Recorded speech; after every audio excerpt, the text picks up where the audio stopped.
समन्ता चक्रवालेषु अत्रा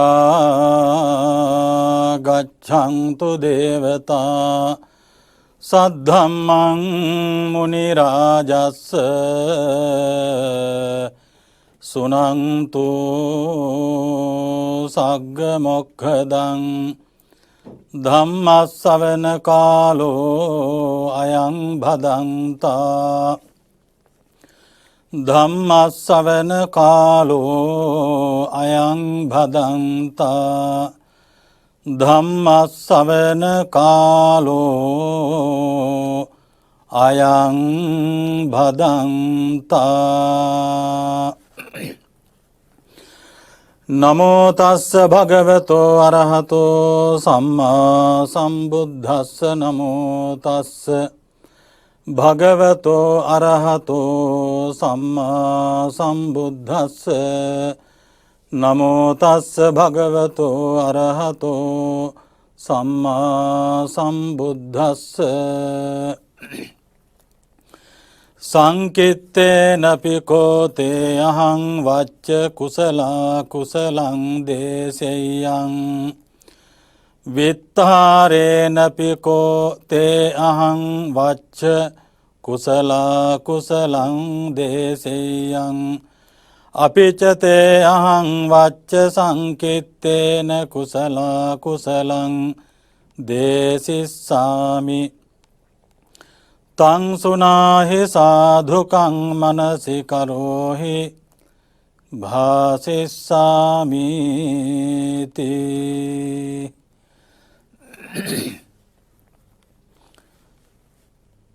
धर्मश्रवणाभिलाषी श्रद्धावंत පින්නතුනි, අපේ බුදුරජාණන් වහන්සේ රජගහ නුවර වේළුවනාරාමේ වැඩ ඉන්නේ නැද්දි කළ දේශනාවක් තමයි මාතෘකාව ලෙස යොදාගත්තේ. මේ සූත්‍රයේ නම මහා වච්ච ගොත්ත සූත්‍රය. අන්තර්ගත වෙලා තියෙන මජ්ක්‍ධිම නිකායේ. මජ්ක්‍ධිම නිකායේ මහා වච්ච ගොත්ත සූත්‍රය තමයි මාතෘකා කරගත්තේ. ඉතින් ලෞතර බුදුරජාණන් වහන්සේ රජගහ නුවර වැඩ ඉන්න කාලය විශේෂයෙන් හරි වැදගත් කාලයක්. ඒ කාලයත් ප්‍රථම ආරාම පූජාවක් සිද්ධ වෙන්නේ රජගහ නුවර. ඒ නිසා ලෞතර බුදුරජාණන් වහන්සේ රජගහ නුවර වේළුවනාරාමේ වේළුවනේ කලන්දක නිවාපය කියලා තමයි සඳහන් වෙන්නේ. රජගහ නුවර අද වර්තමානයේ හඳුන්වන්නේ රාජගිර් කියලා. රාජගිර් එහෙම නැත්නම් රාජගෘහ රාජගහ සිංහලෙන් තමයි රජගහ කියලා කියන්නේ. එතකොට වේභාර පර්වතය, වේපුල්ල පර්වතය, පාණ්ඩව පර්වතය, ඉසගිලි පර්වතය, ගිජ්ජකෝට පර්වතය කියන පර්වත පහකින් වට වෙලා තියෙන රාජධානිය තමයි රජගහ නුවර. එහි ආරක්ෂාව සුරක්ෂාව මනාකොට තිබිච්ච බව පේනවා. එතකොට ඉසගිලි පර්වතය, වේභාර, වේපුල්ල, පාණ්ඩව ආදී මේ පර්වත ඇසුරු කරගෙනත් තථාගත බුදුරජාණන් වහන්සේ ධර්මයේ දේශනා කරපු අවස්ථා අපිට සූත්‍ර පිටකේ දකින්න හම්බ වෙනවා. දැන් ඔය ගිජ්ජකූට පර්වතයේදී ඉසිගිලි එතකොට ආටානාටි ආදී සූත්‍ර දේශනා කරලා තියෙනවා. එතකොට මේ වේළුවනාරාමේ වැඩ ඉන්නේ නැද්ද බුදුරජාණන් වහන්සේ හමු වෙන්න එනවා වච්චගොත්ත කියලා පරිබ්‍රාජකෙක්. පරිබ්‍රාජක කියලා කියන්නේ එදා හිටිය වෙනත් ආගමික ශ්‍රමණ කොට්ටාසයක්. දැන් බ්‍රාහ්මණ සම්ප්‍රදායට එරෙහිව ඒ මතයට විරුද්ධව නැගී හිටපු සම්ප්‍රදාය තමයි ශ්‍රමණ සම්ප්‍රදාය කියලා කියන්නේ. බ්‍රාහ්මණයෝ කර්ම මාර්ගය කියනකොට ශ්‍රමණ සම්ප්‍රදාය තුල මුල් තැන දුන්නේ ඥාන මාර්ගයට. එතකොට ඒ ශ්‍රමණ සම්ප්‍රදායට අයිති ආගමික මත ඉදිරිපත් කරපු පිරිසක් තමයි පරිබ්‍රාජක කියලා කියන්නේ. එතකොට මේ පරිබ්‍රාජක, ආජීවක, අචේලක, නිගණ්ඨ, ජටිල ආදී මේ නම් වලින් සඳහන් වෙන්නේ ඔය ශ්‍රමණ වරු.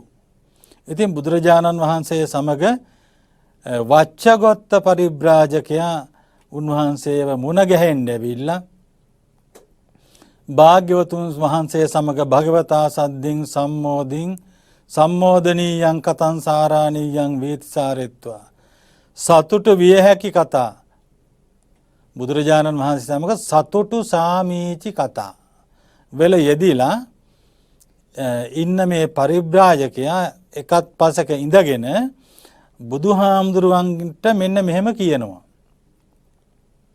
මොකද්ද කියන්නේ? දේගරත්තාහං භෝතා ගෝතමේන සහකති. මම බුදුරජාණන් වහන්සේ ඔබ වහන්සේ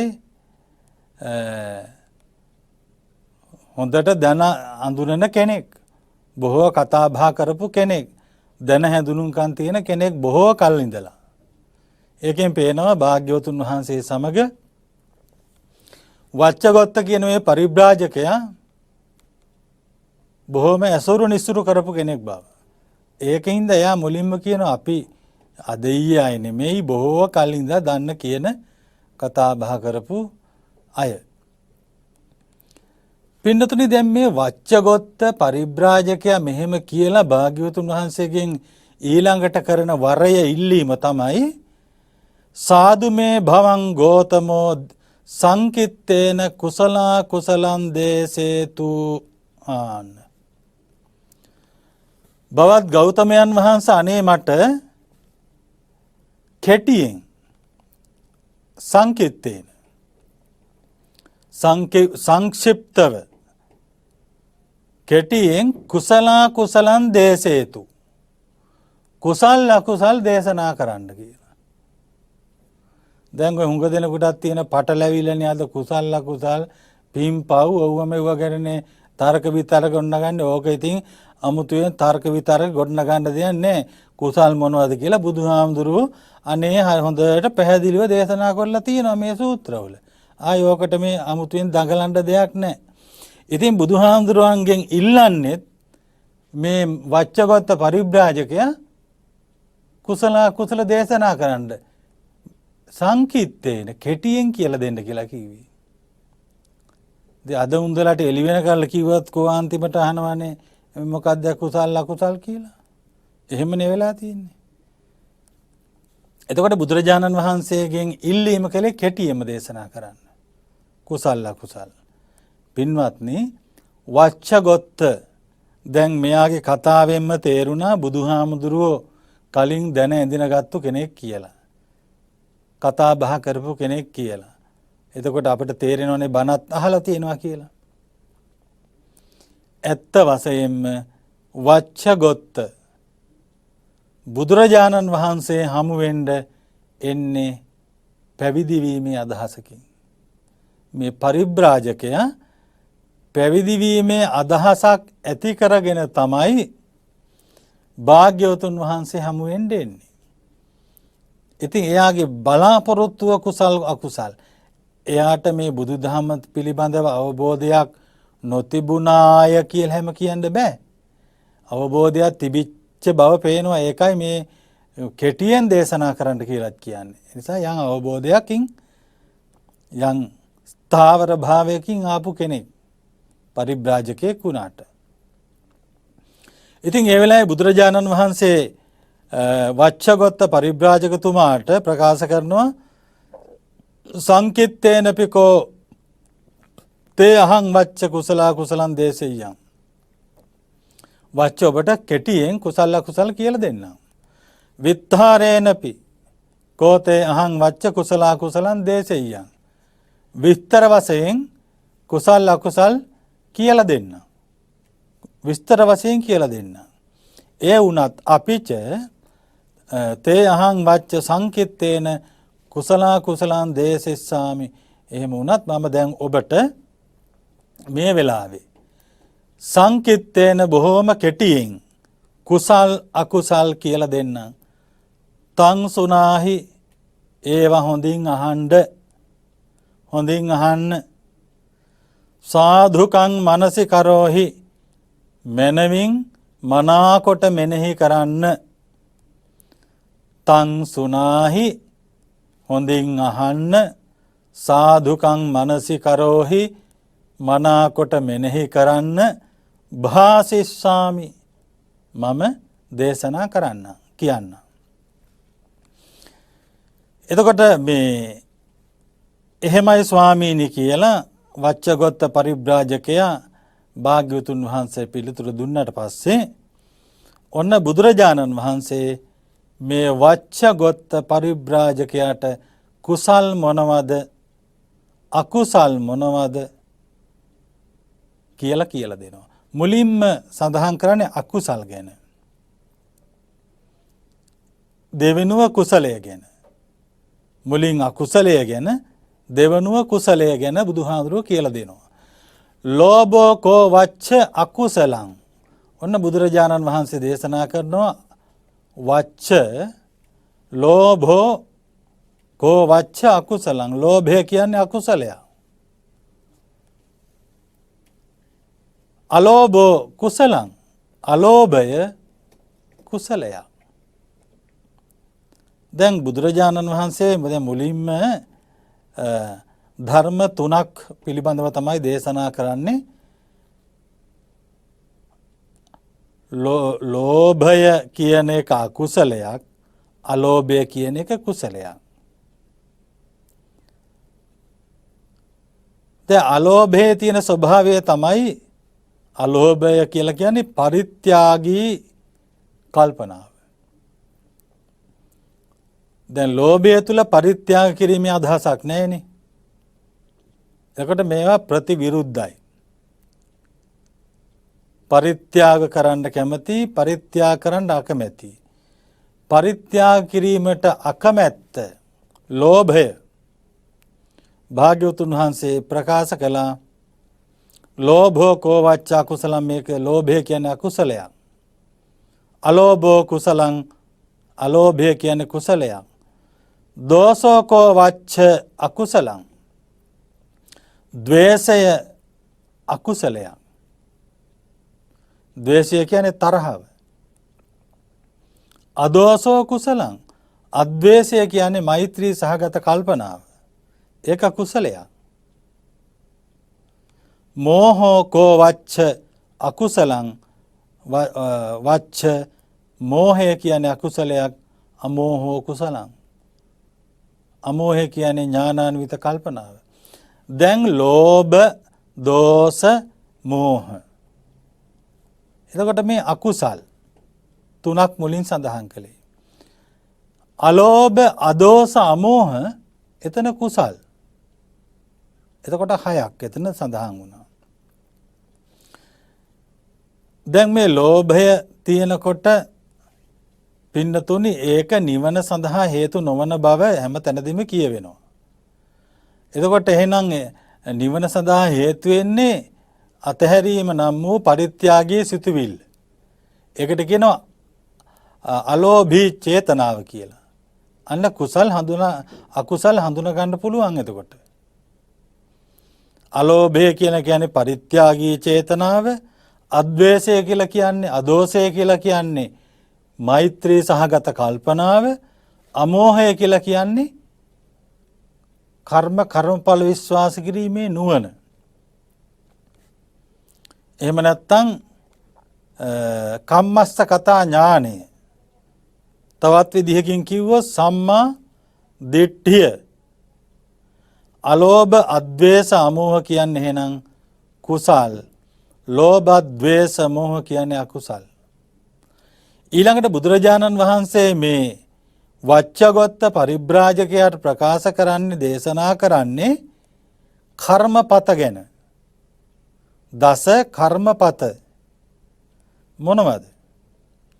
ඔන්න එතනදී බුදුහාමුදුරුවෝ මේ කර්මපත විග්‍රහ කර මේ ඔක්කොම කෙටියෙන් දේශනා කරනවා කිව්වේ බුදුහාමුදුරුවෝ මේ වච්චගොත්තට. එයා ඉල්ලුවෙත් කෙටියෙන්ම කියලා දෙන්න කියලානේ.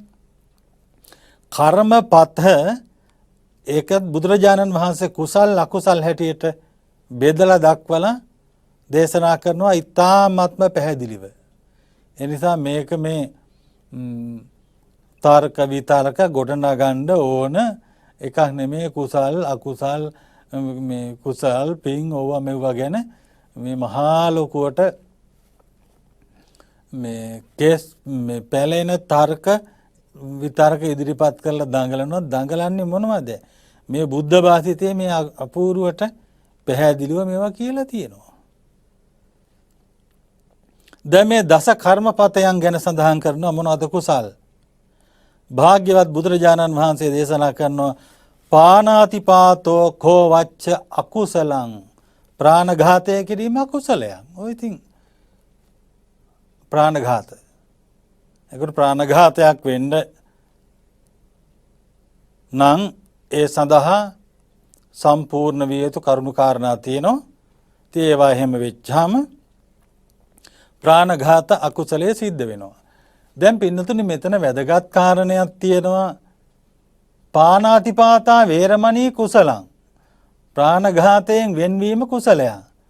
දැන් එහෙනම් මතක තියාගන්න ඕනේ කාරණාව හිතේ පළපැදියම් කරගත යුතු කාරණාවක් තමා මොකද්ද? පංචශීලයේ ආදී සීල සමාදානයේදී පානාතිපාතා වේරමණී කියනකොටම මේක අවබෝධඥාණයෙන් මම මේ ශික්ෂණයක් සඳහාම මගේ කායික සංවරය සඳහාම මම මේ සිල්පදය සමාදන් වෙනවා කියලා සමාදන් වෙනකොටම පානාතිපාතා වේරමණී කියනකොටම පින්නතුනි කුසල් සිතක් ඉපදෙනවා. පානාතිපාතා වේරමණී ඔන්න බුදුහාමුදුරෝ දේශනා කරනවා එතන කුසලං. ඒක කුසලයක්.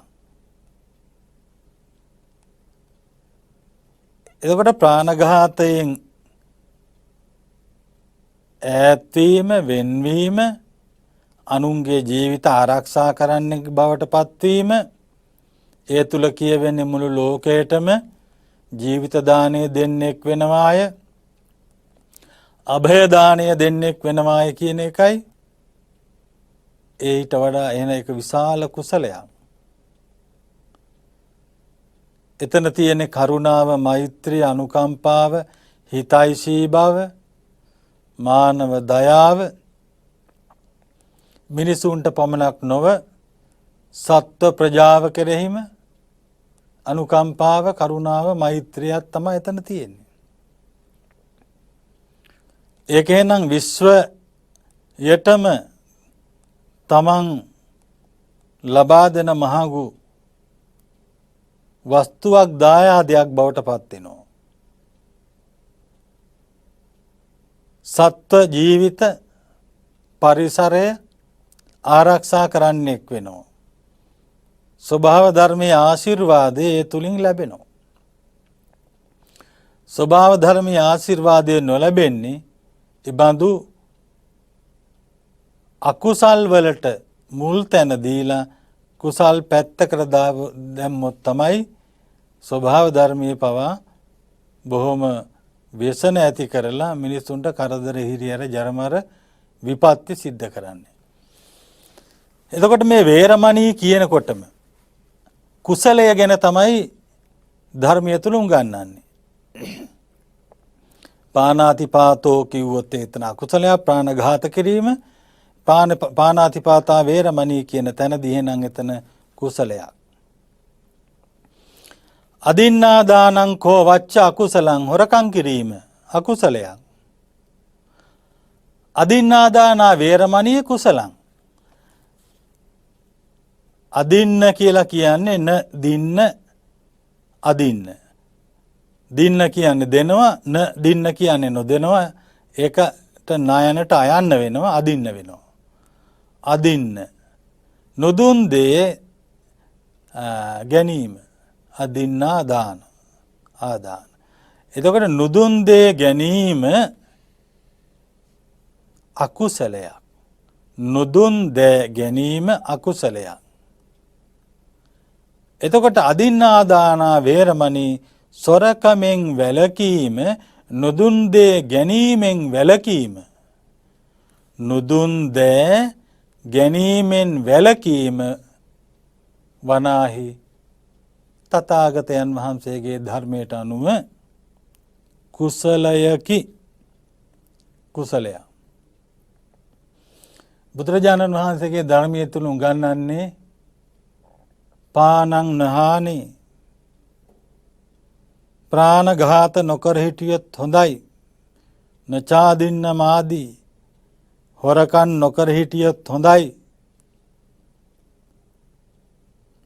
එතකොට දැන් පේනවා හොඳටම පැහැදිලි මේ කුසල් අකුසල් අර බුදුහාමුදුරුවෝ මේ තමන්ටම මේවා දැනගන්න කියලා දේශනා කරලා තියෙනවානේ. දැන් මේ විදිහට කුසල් අකුසල් ප්‍රකාශ කරන බුදුහාමුදුරුවෝ කාලාම වැසියන්ට දේශනා කළේ ඒතතුම් මේ කාලාම අත්තනාව ඥානෙය්‍යාත. කාලාම ඔබ විසින්ම දැනගන්න. ඉමේ ධම්මා කුසල මේ කුසල් මේ ධර්ම කුසල් ඉමේ ධම්මා අකුසල මේ ධර්ම අකුසල්. ඉමේ ධම්මා සාවජ්ජා මේ ධර්ම වැරදි. ඉමේ ධම්මා අනවජ්ජා මේ ධර්ම නිවැරදි දේවල්. ඉමේ ධම්මා විඤ්ඤූ ගරහිතා මේ ධර්ම නුවණැත්තන් විසින් ගර්හා කරන ලද දේවල්. ඉමේ ධම්මා විඤ්ඤුප්පසත්තා මේ ධර්ම නුවණැත්තන් විසින් ප්‍රශස්ත හැටියට වර්ණනා කරපු දේවල්, උසස් හැටියට වර්ණනා කරපු දේවල්, අනුමත කරපු දේවල්. එතකොට මේ කුසල අකුසල තමන්ට දැනගන්න. කොහොමද දැනගන්නේ? එතනදී තමන් ඒ තුලින් ලැබෙන ප්‍රතිඵලය ගැන තමන් සංවේදී වුණාම අවධානය යොමු කරගත්තාම මේ දේ කරොත් ඒ දේ ලැබෙන විපාක. මේවා ගැන හිතනකොට තමන්ට මේක හොඳ දේවල් කුසල්. නරක දේ අකුසල්. එතකොට බොහෝ දෙනෙක් නරක දේ හොඳා කිව්වොත් ඒක කුසලයක් වෙනවද නැහැ? ඒක අධර්මයේ නම් අධර්මයේම තමයි. ඒ අධර්මයට වැඩි දෙනාගේ ඡන්දය කැමැත්ත උමනාව තිබුණයි කියලා ඒක ධර්මයක් බවට පත් වෙන්නේ නැහැ. ඒ නිසා අදින්නාදාන වේරමණී කුසලං අදින්නාදාන නැත්නම් නුදුන් දෑ ගැනීමෙන් වැළකීම ඒක කුසලයක්. කාමේසු මිච්ඡාචාරා එතකොට කාම මිත්‍යාචාරයේ යෙදීම අකුසලයක්. අකුසලයක්. මිච්ඡාචාරා කාමේසු මිච්ඡාචාරා වේරමණී කුසලං කාම මිත්‍යාචාරයෙන් වැළකීම කුසලයක්. මුසාවාදෝ කෝ වච්ච අකුසලං මුසාවාද බොරුව කියන එක එතන සඳහන් වෙන්නේ.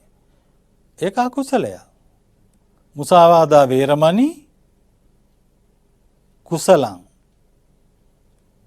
ඊළඟට පිසුනා වාචාකෝ වච්ච අකුසලං. ප්‍රිය භාවයේ සුන් කරනවා කියලා කියන්නේ කේලම් වලට. පිසුනා වාචා කෝ වච්ච අකුසලං.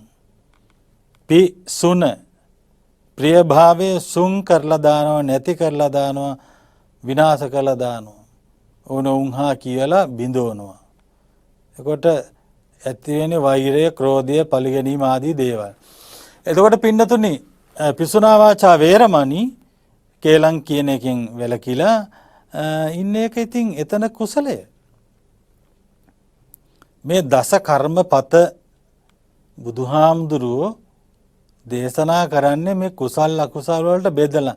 මේක මේ අමුතු මහා මේ දරා ගන්න බැරි, අවබෝධ කරගන්න බැරි මහා ගැඹුරක් නෙමෙයි මෙතන. බොහොම සරලයි. උන්වහන්සේ සරලව මේක පැහැදිලි කරලා දෙනවා. මේ කුසල් අකුසල් දන්නේ නැතුව කෙනෙකුට මේ ප්‍රතිපදාවේ යන්න බෑ ඇත්තටම. මේ නිර්ණායක ටික දැනගත්ත නැත්නම් මේක හරියට තේරුම් ගත්තේ නැත්නම් ඔය කියන නිවන් ඔවා මේ අවබෝධ කරගන්න එහෙම බෑ. මේ එක හරියට තේරුම් ගත්ත කෙනෙකුට තමයි යන්න පුළුවන්. එතකොට පරුසා වාචා කෝ වච්ච අකුසලං පරුස වචන කීම අකුසලයක්. පරුසා වාචා වේරමණී කුසලං. එතකොට පරුස වචනයෙන් වැළකීම අනුන්ගේ හිත රිදෙන තැලෙන ඒ වචනනේ පරුස වචන කියලා කියන්නේ. ඒවා සමාජයේ කවුරුත් අනුමත කරන්නේ පිළිගන්නේ. ඒවා හොඳ නැති වචන කියලානේ සමාජයේ පිළිගැනීම. එතකොට ඒ සමාජයේ කාගේවත් පිළිගැනීමට ලක් නොවන නොකිය යුතු අනුන්ගේ හිත රිදෙන තැලෙන බිඳෙන පොඩි වෙන වචන ඒවට කියන පරුස වචන කියලා. එතකොට මේ පරුස වචන කීම අකුසලයක්. පරුසා වාචා වේරමණී කුසලං. පරුස වචන කීමෙන් වැළකීම කුසලයක්. සම්පප්පලාපා කෝ වච්ච අකුසලං. වච්ච ගොත්ත පරිබ්‍රාජකයාට භාග්‍යවතුන් වහන්සේ දේශනා කරනවා මෙලොවටත් පරලොවටත් දෙලොවටම තමන්ටත් අනුන්ටත් වැඩක් නැති කිසිම දෙයකට නැති වැඩකට නැති හිස් ප්‍රලාප. ඒකයි සම්පප්පලාප කිව්වේ. මේ දේවල් දැන් අපි කල්පනා කරලා බැලුවොත් අපි හුඟක් ඔය කතා කරන ඒවා බැලුවොත් එහෙම සම්පප්පලාප කොච්චර කියවෙනවද? එතකොට සමහරු බොරු කියන්නේ නැති වෙන්න පුළුවන්. සත්‍යවාදීව ජීවත් වෙනවා. පරුස වචන කියන්නේත් නෑ සමහර වෙලාවට. පිසුනා වාචා කේලම් කියන්නේත් නෑ සමහර වෙලාවට. හැබැයි සම්පප්පලාපා කියන තැනට වැටෙනවා. සම්පප්පලාපෝ කෝ වච්ච අකුසලං කියලා බුදුහාරු දේශනා එක අකුසලයක්. සම්පප්පලාපා වේරමණී කුසලං. සම්පප්පලාපයෙන් වැළකීම හිස් වැඩක් නැති අනර්ථකාරී වචන ප්‍රකාශ කිරීමෙන් වැළකීම එකෙන් වැළකීලා ඉන්නවා නම් අර්ථකාරී වැඩකට ඇති අනුන්ට පරිමහින ප්‍රයෝජනවත් වචන පාවිච්චි කිරීම ඒක කුසලයක්. දැන් බණ කියනවා කියන එක කුසලයක්. දැන් අනුන්ට හැදෙන්න කවුරු හරි අවවාදයක් අනුශාසනාවක් සිද්ධ කිරීම කුසලයක්. කෙනෙකුගේ ජීවිතය සාර්ථක කරන්න ඔහුගේ දියුණුව බලාපොරොත්තුවෙන් වචනයක් පාවිච්චි කිරීම ඒක කුසලයක්. දැන් මේ අනුව කල්පනා කරනකොට පේනවා. ඊළඟට බුදුරජාණන් වහන්සේ දේශනා කරනවා අවිජ්ජා කෝ වච්ච අකුසලං. අවිජ්ජා කියලා කියන්නේ දැඩි ලෝභයට. දැඩි ලෝභයට තමයි අවිද්‍යාව කියලා කියන්නේ. අවිජ්ජා අර ලෝභයටත් එහා ගියපු එක. ඒක ඔකට කියන විසම ලෝභය කියලා වචනේ පාවිච්චි කරනවා. ඒක තමන්ගේ සම්පත් අනුන්ට පේනවා දකින්නවත් එහෙමවත් දෙනවා තියා දකින්නවටවත් කැමති නැහැ. දෙන එක පැත්තකින් තියමුකෝ ඒ දකින්නවටවත් කැමති නැහැනේ. ඒ තරම් මේක බලවත්. අවිජ්ජා. අවිජ්ජා කෝ වච්ච අකුසලං. අනවිජ්ජා කුසලං. එතකොට එහෙම නැති එක කුසලයක්. ඊළඟට ව්‍යාපාදය. ව්‍යාපාදෝ කෝ වච්ච අකුසලං. ව්‍යාපාදය කියලා කියන්නේ දැඩි තරහව, ක්‍රෝධය. ඒක අකුසලයක්. ඒ ව්‍යාපාදයේ තිබුණොත් මොනතරම් ඒ ඔස්සේ ගිහිල්ලා තවත් අකුසල රැස් කරනවද? ඒ සඳහා යොමු වෙනවද? හිතලා බලපුවාම මේ අකුසලත් එක්කලා තව අකුසල් පැත්ත වැඩි වෙන දේම තමයි සිද්ධ වෙන්නේ. එතකොට ව්‍යාපාදයට එක්කලත් එහෙමයි. අව්‍යාපාදෝ කුසලං. අව්‍යාපාදය කියලා කියන්නේ බොහොම මෛත්‍රී සහගතව මෛත්‍රී චේතෝ විමුක්තියෙන් යුක්තව කටයුතු කිරීම. ඒක කුසලයයි. ඊළඟට මිච්ඡා දිට්ඨිකෝ වච්ච අකුසලං. වච්චගොත්ත පරිබ්‍රාජකයාට දේශනා කරන්නේ වච්ච ඊළඟ මිත්‍යා දෘෂ්ටිය කියන එක අකුසලයක්. ඕක අනිත් ඒවටත් වඩා අපේ දේශනාවන් දිහා බලපුවාම පේනවා මිච්ඡා දිට්ඨි භික්කවේ පරමාවජ්ජා කියලා සඳහන් වෙනවා. මිත්‍යා දෘෂ්ටිය ඒක බලවත්ම වැරද්දා. අනිත් ඒවා නිකන් ඒවා වැරදි තමයි. නමුත් ඊටත් වඩා වැරදි. මොකද දෘෂ්ටියේ ස්වභාවය තමයි ඉදමේව සත්‍යං මේකමයි යත්ත අඤ්ඤම් මෝඝං අනික්වා සත්‍ය බොරු ප්‍රලාප කියලා එහෙම දැඩි මතධාරීව තමයි ඉන්නේ. මිත්‍යා දෘෂ්ටිය. දෙවියෝ සදාකාලික ආත්මයක් තියෙනවා කියන මේ අදහස් මිත්‍යා දෘෂ්ටිකයි. ඔය කවුරුවක්වත් මේ ඔක්කොම ආගම් එකයි කියන්න යන්න හොඳ නැහැ. එකයි වෙන්නේ නැහැ. එහෙනම් ඉතින් එකයි නම් එකම තියෙන්න එපාය. එකක් නොතියෙන්නේ මොකද? විවිධයි නිසා, වෙනස් නිසා. කොයි ආගමත් එකයි කියලා එහෙම කියන්න බෑ.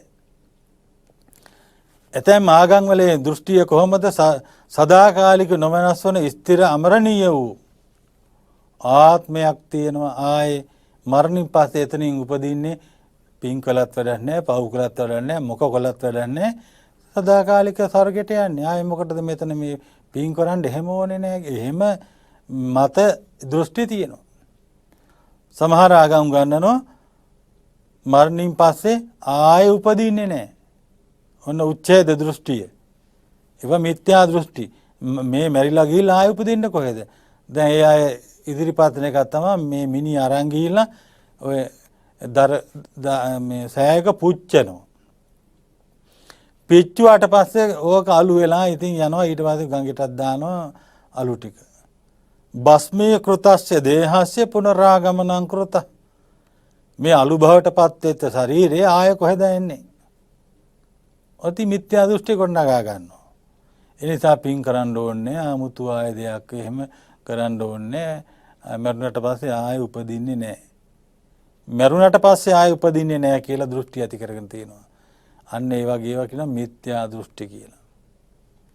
සදාකාලිකවම ආත්මයක් තියෙනවා දෙවියන් වහන්සේ ළඟ, සර්ව බලධාරී දෙවියන් මහා බ්‍රහ්මන් ළඟ බ්‍රහ්ම සහව්‍යතාවයට යනවා, දේවත්වයටපත් වෙනවා. ඒක තමයි සදාකාලිකම දේ කියලා කල්පනා කරගෙන ඉන්නවා. ඒක මිත්‍යා දෘෂ්ටිය. මරණින් පස්සේ උපදින්නේ නැහැ. මේකෙන් ඔක්කොම ඉවරයි. නූල් බෝලයක් පල්ලෙහාකට අතෑරියාම ගිහිල්ලා නතර වෙනවා වගේ දැන් මේක මෙතනින් පස්සේ ආයෙ මොකක්වත් නැහැ කියලා දෘෂ්ටිගත වෙනවා. ඒකට කියනවා මිත්‍යා දෘෂ්ටිය කියලා. ඒ නිසා ඒක මහා බලවත්. මොකද සංසාරේ දිගට ගමන් කරන්නේ ඔය මිත්‍යා දෘෂ්ටිය නිසා. මිච්ඡා දිට්ඨි භික්කවේ පරමාවජ්ජා කිව්වේ ඒකයි. එහෙනම් මිත්‍යා දෘෂ්ටිය අකුසලයක්. අනිත් අකුසල වලට එහා ගිය බලවත්ම අකුසලයක් මිත්‍යා දෘෂ්ටිය කියලා කියන්නේ. සම්මා දිට්ඨි කුසලං සම්‍යක් දෘෂ්ටිය සම්මා දිට්ඨිය කුසලයක්. එතකොට සම්මා දිට්ඨිය ගැන සඳහන් කරන මේ සූත්‍රයක් තියෙනවා. ඒ තියෙන්නේ මජ්ක්‍ධිම නිකායේ සම්මා දිට්ඨි කියලා සූත්‍රයක්. ඉතින් අන්න ඒ මේවා ඊටාම විස්තරව හොඳට තේරුම් ඇතුව තියෙනවා. කොයි හැටි වෙතත් මේ කෙටියෙන් කිව්වොත් එහෙම සම්මා දිට්ඨියේ ස්වභාවය තමයි යම් කෙනෙකුට කර්මය සහ කර්මඵලය විශ්වාස කරන්න පුළුවන් නම්, කර්මය සහ කර්ම කියන්නේ ක්‍රියාවනේ, ක්‍රියාවට අනුරූප විපාකය, කර්මය සහ කර්මඵලය යම් කෙනෙක් පිළිගන්නවා නම් ඒ කෙනාට කවදා හරි සුගතිය උපදින්නත් පුළුවන්, නිවන් දකින්නත් පුළුවන්, නිවන අවබෝධ කරගන්නත් පුළුවන්. කර්ම දැන් අපි කියමුකෝ නත්ති දින්නම් දුන්නට වැඩක් නැහැ කියලා කල්පනා කරනවා නම් එතන මිත්‍යා දෘෂ්ටියනේ. නත්ති දින්නම් යාග කළාට වැඩක් නැහැ, මේ වැඩක් නැහැ, හෝම කළාට වැඩක් නැහැ. ඒ පූජාවන් කියන අර්ථය කියන්නේ එතන. නත්ති සුකට දුක්ඛටානං කම්මානං පලං විපාකෝ. කරන සුකට දුක්ඛටාන හොඳ නරක කර්මවලට ප්‍රතිඵලයක් නැහැ. ඒ කර්ම වලට ආයේ ප්‍රතිඵලයක් ලැබෙන්නේ නැහැ. ඉතින් ඔහොම කල්පනා කරනවා නම් මිත්‍යා දෘෂ්ටිය. නත්ති මාතා අම්මට උපස්ථාන කළාට වැඩක් නැහැ.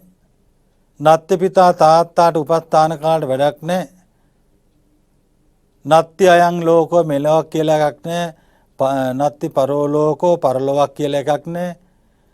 මෙලොව පරලොව සොයන් භූ ඥානයෙන් දැනගත්ත අවබෝධ කරගත්ත මහාන බමුණෝ මේ ලෝකේ නැහැ ආදී හැටියට යම් කෙනෙක් ඒ දෘෂ්ටියේ ඉන්නවා නම් එයා මිත්‍යා දෘෂ්ටිය පින්නතුනේ ඒක බලවත් වරදා.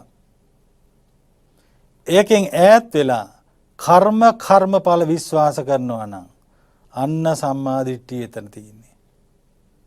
නත්ති වෙනුවට අත්ති මාතා අත්ති පිතා අම්මර තාත්තට උපස්ථාන කරපුවාම මේ විපාක තියෙනවා. කොටින්ම කියනවා නම් අපි කරන කියන ඒ කර්ම වලට අනුරූප විපාක පිළිගන්නා ගතිය තමයි එතන සම්මා දිට්ඨිය කියලා කියන්නේ. ඉතින් බුදුරජාණන් වහන්සේ එහෙම දේශනා කරලා ඉමේ දස ධම්මා අකුසල ඉමේ දස ධම්මා කුසල මේ ධර්ම 10 අකුසල්ය මේ ධර්ම 10 කුසල්ය කියලා බුදුරජාණන් වහන්සේ දේශනා කරනවා. යතෝකෝ වච්ච භික්ඛුනෝ තණ්හා පහීනෝ හෝති උච්චින්න මූලාතාලා වත්තු කතා අනභාව කතා ආයතින් අනුප්පාද ධම්මා සෝ හෝති භික්ඛු අරහං කීනාසවෝ. උන්වහන්සේ දේශනා කරනවා වච්ච යම් තැනක මේ කුසල ධර්මයේ යෙදිච්ච භික්ෂුව තණ්හා පහීනා හෝති තෘෂ්ණාව නැති කළා වෙනවා. තෘෂ්ණාව නැති කරලා දානවා.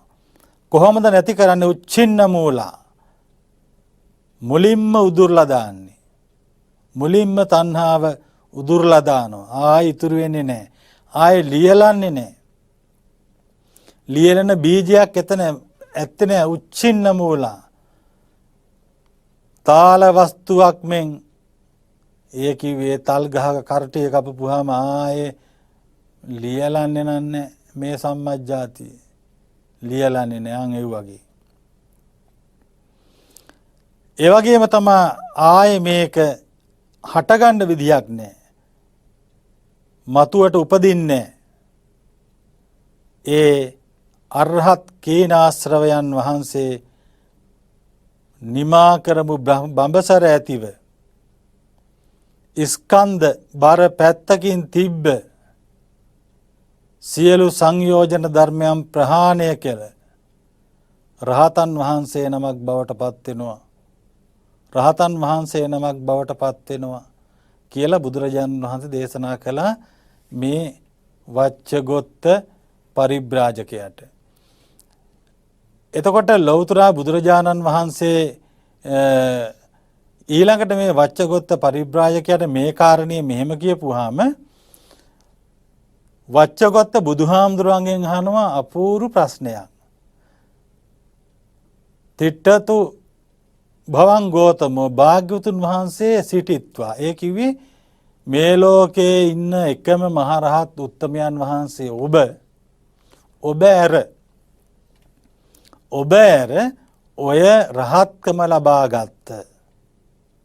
ඔය රහත්කම ලබාගත්ත තව එක්කෙනෙක්වත් ඉන්නවද කියලා ඇහුවා. බුදුහාමුදුරන්ගේ ඔය රහත්කම ලබාගත්ත එකම භික්ෂුවක්වත් ඉන්නවද ඔබ වහන්සේ හැර? ඒ වෙලාවේ බුදුරජාණන් වහන්සේ වච්චගොත්ත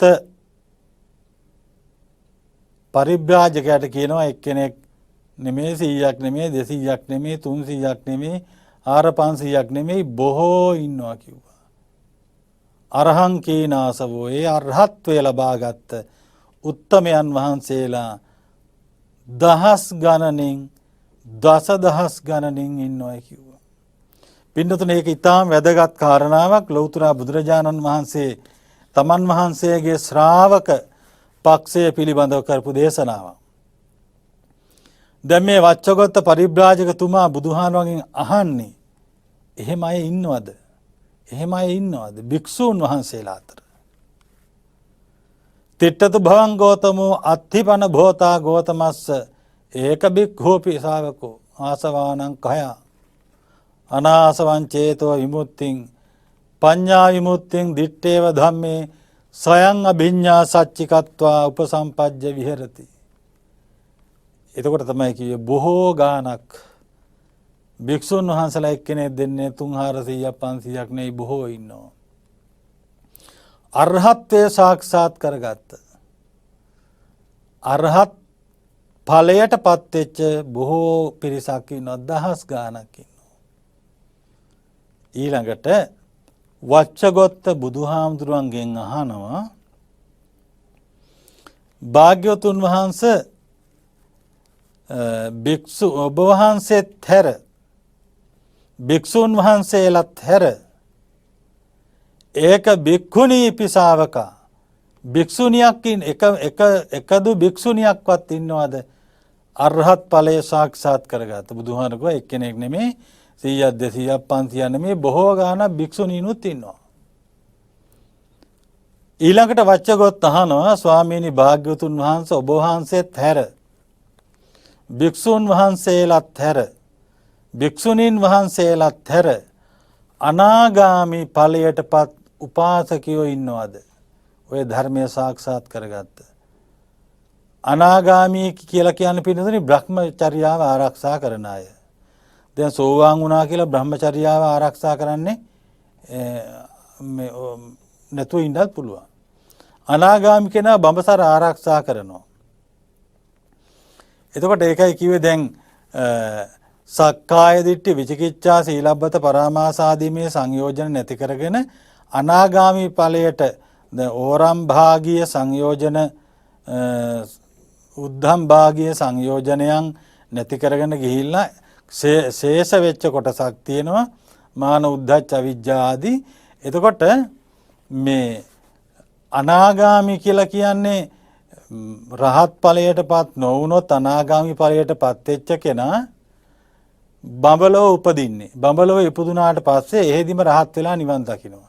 න ආගාමි අනාගාමි ආයේ මේ මනුස්ස ලෝකේ හෝ වෙනත් තැනක උප්පත්තිය ලබන්නේ නැහැ.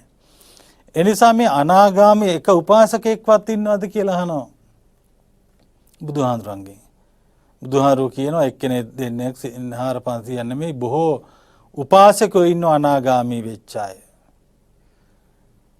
ඊළඟට අහනවා ස්වාමීනි භාග්‍යවතුන් වහන්සේ ඔබ වහන්සේත් හැර භික්ෂුන් වහන්සේලාත් ඒ අරහත් සමාධියට අරහත් ඵලයට පත් වෙච්ච භික්ෂුන් වහන්සේලා හැර අරහත් ඵලයට පත් වෙච්ච භික්ෂුණීන් වහන්සේලා හැර අනාගාමී ඵලයට පත් උපාසකයනුත් හැර අනාගාමී ඵලයට පත් උපාසිකාවෝ ඔබේ ධර්මයේ අනුශාසනාව පිළිගත් අවබෝධ කරගත්ත එක්කෙනෙක්වත් තව ඉන්නවද කියලා. ඒ වෙලාවේ බුදුහාමුදුරෝ දේශනා කරන්නේ එක්කෙනෙක් දෙන්නේ 4-5 දිනේ 100ක් නෙමෙයි බොහෝ උපාසිකාවොත් ඉන්නවා. ඒකට උපාසිකාව මෙතන උපාසක උපාසිකාව ගැන කිව්ව අනාගාමි. අනාගාමී කිව්වේ බඹසර බ්‍රහ්මචර්යාවෙන් යුක්ත. තවත් අර්ථයකින් කිව්වොත් සීල සමාධි ප්‍රඥා වඩන බ්‍රහ්මචර්යාව ගැන මෛතුන ධර්මයේ අර්ථයනුත් සඳහන් වෙනවා. සීල සමාධි ප්‍රඥා අර්ථයනුත් සඳහන් වෙනවා. කොයි අර්ථයෙන් වුණත් එතන ගැලපෙනවා. ඊළඟට මේ වච්චගොත් අහනවා කාම භෝගිනා. එතකොට මෙතන මෛතුන ධර්මයෙන් යුක්ත දැන් බුදුහාමුදුරන්ගේ ධර්මයේ පිළිගත්ත සැක සංකා නැති කාම භෝගී ජීවිත ගත කරන ඕදාතවත් තවසනා කියන්නේ කාම භෝගීන් ගැන කියන්නේ සුදු අඳින සුවඳ බිලවුන් ඇඟල්වන අඹදරුව පෝෂණය කරන ඒකනේ කාම භෝගී ගතිය. එතකොට ඒ කාම භෝගී ජීවිත ගත කරන එකද උපාසකයෙක් උපාසිකාවක්වත් ඉන්නවද කියලා අහනවා. බුදුහාමුදුරන්ගේ ධර්මයේ පිළිගත්ත ඒ ධර්මයට අනුව කටයුතු කරන බුදුහාමුදුරු කියනවා එක්කෙනෙක් දෙන්නේ නෙමෙයි ඒ වගේ උපාසකයෝ බොහෝ ගාණක් ඉන්නවා. උපාසිකාවෝද බොහෝ ගානක් ඉන්නවා. ඒ ධර්මය මේ පිළිගත්ත. හැබැයි කාමභෝගී. කාමභෝගී ජීවිත ගත කරන්නේ. ඒක සඳහන් කරන්නේ බුදුහාරෝ දේශනා කරනවා මම ශාවකා ගිහි යෝදාත වසනා කාමභෝගිනෝ ශාසන කරා ඕවාද පති කරා තින්න විචිකිච්ඡා විගත කතං කතා වේසාරජ්ජප්පත්තා අපරප්පච්චයා සත්තු ශාසනේ විහරಂತಿ. හැබැයි වෙන ශාසනයක වෙන ආගමක පිහිට පතන්නේ අය. ඔන්න ඔය පිරිස තමයි පින්නතුනි හදාගන්න ඕනේ කරන්න පිරිස. මේ ශාසනය තුල එහෙම ඉන්නවනම් ඔය ජරමර නැහැ. දැන් අනාගාමී අය කවදාක්වත් වෙන පිහිටක් හොයාගෙන යන්නේ නැහනේ. දැන් ඔය කාමභෝගී ජීවිත ගත කරන මේ බෞද්ධ කියා ගන්නා පිරිස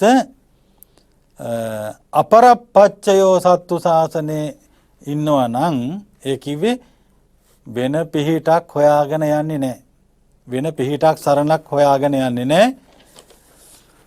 නත්ති මේ සරණං අඤ්ඤං බුද්ධෝ මේ සරණං වරං. මට බුදුහාඳුරෝ ධර්මයේ සංඝයා සරණ හැර වෙන සරණක් නැත කියන තැන ඉඳගෙන ශ්‍රද්ධාව පිහිටුවාගෙන මේ සසුන් බඹසර පුරන හැසිරෙන කාමභෝගී ගෘහස්තයෙක් හැටියට මම තෙරුවන් සරණ ගිය කෙනෙක් බුද්ධ ශ්‍රාවකයෙක් කියන අභිමානවත් ගෞරවනීය තත්ත්වය ලබන්න උත්සාහවන්ත වීම තමයි වැදගත්ම වෙන්නේ. ඒ සඳහා හැමෝටම ශක්තිය ධෛර්ය භාග්‍ය ලැබේවා කියලා ආශිර්වාද කරන අතර අද මේ ධර්ම දේශනාවේ දායකත්වයේ ගාල්ල කන්දෙවත්ත පදිංචිව සිටි 2010 ජූනි 6 වන දින අභාව ප්‍රාප්ත වූ විශ්‍රාමලත් විදුහල්පති ඊයේ තේනුවර මහත්මයා සහ 2020 අප්‍රේල් 28 වන දින අභාව ප්‍රාප්ත වූ පාලිත තේනුවර ගුරු මහත්මයා සහ මිය පරලෝකීය සංසාරගත සියලු ඥාතීන්ට පුණ්‍යානුමෝදනා කිරීම පිණිස මෙම ධර්ම දානමය පින්කම සිද්ධ කරනවා. ධර්මදේශකයන් වහන්සේට නෑහිත මිත්‍රාදීන්ට ලක්වාසී ලෝකවාසී සියලු ජනතාවට සෙත් පතනවා. ඉතාලියේ වාසය කරන ඉසුරිකා මණිමේන්ද්‍ර ඥාති දියණිය සහ ඇගේ මව්පියන් විසින්. එතකොට ඉසුරිකා මණිමේන්ද්‍ර ඒ දියණිය මේ පින්කමේ දායකත්වයේ ධර්මින් අර ඉහත සඳහන් කළ හැම දිනාටම පින් අනුමෝදන් කරන අතරම ඉතින් විශේෂයෙන් මේ වෙලාවේ එතුමියත් එක හිතින්ම ආශිර්වාද කරනවා ප්‍රාර්ථනා කරනවා. අපි හැමෝම ප්‍රාර්ථනා කරන විදිහට මේ ලෝකේ පුරා ව්‍යාප්ත වෙලා තියෙන දරුණු වසංගත මාරාන්තික කොරෝනා උවදුර මේ මුළු ලෝකයෙන්ම ලංකාවෙන් ලෝකයෙන් තුරන් වෙලා ගිහිල්ලා හැමෝටම සත සාන්තිය ආයුරාරෝග්‍ය සම්පන්නිය ඇතිව තමන්ගේ එදිනෙදා ජීවිත ගත කරන්න ශක්තිය ධෛර්ය වාසනාව ලැබේවා කියන පරම පැතුම හැම කෙනෙක්ගේම හිත්වල තියෙනවා. මේ දායකත්වයේ දරූ දීනියගේ හිත්වලත් ඒ කාරණාවම තමයි තියෙන්නේ. ඒ වගේම ඒ දරුණු වසංගත රෝගයෙන් මිය පරලෝ ගියා වූ ලෝකවාසී ලක්ෂ ගණන් සියලු දෙනාටම මේ පින් අත්පත් වේවා. මෙබඳු අකල් මරණයකටපත් නොවේවා. ප්‍රාර්ථනා කරන උතුම් බෝධියකින් නිවනින් සැනසේවා කියලා අපි පින් අනුමෝදන් කරන අතර සියලු දෙවියන්ටත් මේ පින් අනුමෝදන් වෙත්වා. සත්ව භූතාදීන්ද මේ පින් අනුමෝදන් වෙත්වා. දෙවියෝ මේ පින් අනුමෝදන් වීමෙන් දිව්‍ය ශ්‍රී සම්පත්තිය වඩා වර්ධනය කරගනිත්වා. අපි හැමදෙනාටම ධාර්මික ආරක්ෂාව රැකවරණය සලස්වත්වා. දෙවියෝත් පතන බෝධියකින් නිවන් සුවයෙන්ම සැනසෙත්වා කියලා පුණ්‍යානුමෝදනා කරමු. ආකාසට්ඨා ච බුම්මට්ඨා දේවානාගා මහිද්దికා පුඤ්ඤන්තං අනුමෝදිත්වා චිරං රක්ඛන්තු ශාසනං ආකාසට්ඨා ච බුම්මට්ඨා දේවානාගා මහිද්దికා පුඤ්ඤන්තං අනුමෝදිත්වා චිරං රක්ඛන්තු දේශනං ආකාසට්ඨා ච බුම්මට්ඨා දේවානාගා මහිද්దికා පුඤ්ඤන්තං අනුමෝදිත්වා චිරං රක්ඛන්තු මං පරන්ති.